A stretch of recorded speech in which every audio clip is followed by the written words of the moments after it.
I'm going to show you how to enable or use the voice mode on ChatGPT. So if you find this guide helpful, don't forget you can subscribe and like the video for more.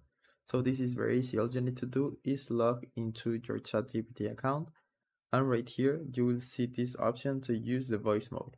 So click right there and you can request a sneak peek for the advanced voice mode. So this will give you a free monthly preview. You can have natural conversation, it will be personalized to you, and you are in control, so you can delete the audio recordings at any time.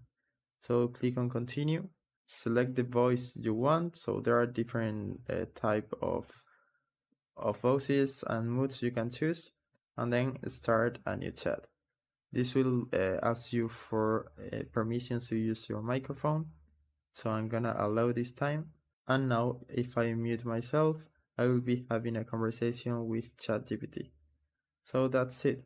That's how you can use the voice mode or voice calls on ChatGPT. I hope it was helpful and thanks for watching.